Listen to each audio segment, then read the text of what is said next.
Fund ले रखा है 22,550 रुपये का। आईसीआईसीआई प्रूडेंशियल का ब्लू चिप फंड में इन्होंने 11,050 रुपये लगाए हैं। 16,600 की एसआईपी चल रही है जो कि पराग पारिक फ्लेक्सी कैप फंड में इन्होंने लगाई हुई है। यूटीआई निफ्टी का इंडेक्स फंड ले रखा है जो कि 11,000 रुपये है, और बंधन का स्मॉल कैप फंड में 9,500 रुपये।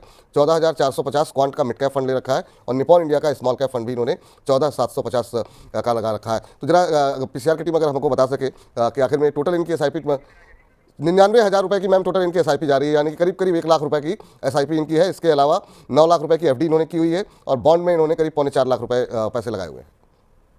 तो बहुत ही बढ़िया, आपने अच्छा रकम का एसआईपी किया है। और जहां तक आपका फंड सिलेक्शन की बात है, ये भी अच्छा है, ये फंड्स में कुछ प्रॉब्लम नहीं है। लेकिन आपको एक चीज ध्यान रखना पड़ेगा कि आपका पोर्टफोलियो जो है बैलेंस होना चाहिए। जैसे आप बता रहे थे मिड कैप फंड था, दो स्मॉल कैप फंड्स थे।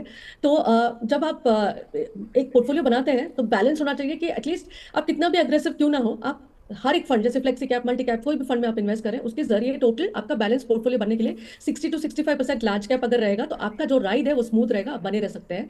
तो आपको एक रिव्यू करना पड़ेगा कि आपका टोटल स्मॉल कैप का जो पोर्शन कितना है और मिड कैप का, और आज के मार्केट के हिसाब से भी। जैसे टैक्टिकली आप अगर एसआईपी एलोकेट करना चाहते हैं तो स्मॉल और मिड कैप को थोड़ा कम करके large cap through flexi cap route, through multi cap route या थ्रू लार्ज कैप रूट में भी अगर आप करेंगे तो बेटर रहेगा for the next 1 or 2 years। बाद में आप वापस यही एसेट एलोकेशन में आ सकते हैं।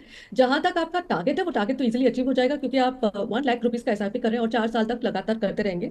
तो नॉर्मली अगर 25,000 का आप एसआईपी करते हैं तो 20 लाख तक इकट्ठा हो जाता है। उस हिसाब से 1 लाख के हिसाब से मतलब 80 तो इकट्ठा हो ही जाएगा। उसके अलावा आपका एफडी है और आपका लमसम इन्वेस्टमेंट है, बॉन्ड है, तो आपका 1 करोड़ तो बन ही जाएगा। लेकिन एक और सजेशन है कि अगर आपसे हो सके तो इसको स्टेप अप करते रहिए, और हर टाइम स्टेप अप करते वक्त ये जरूर देखिए कि आपका बैलेंस किस तरफ टिल्ट हुआ है। अगर लार्ज कैप या लार्ज कैप की तरफ है तो ठीक है, बट अब वो भी ज्यादा नहीं होना चाहिए, बहुत कंजर्वेटिव हो जाएगा। तो 60-65% तो आप एग्रेसिव के लिए भी मेंटेन कीजिए तो बहुत अच्छा आपका रिटर्न आएगा।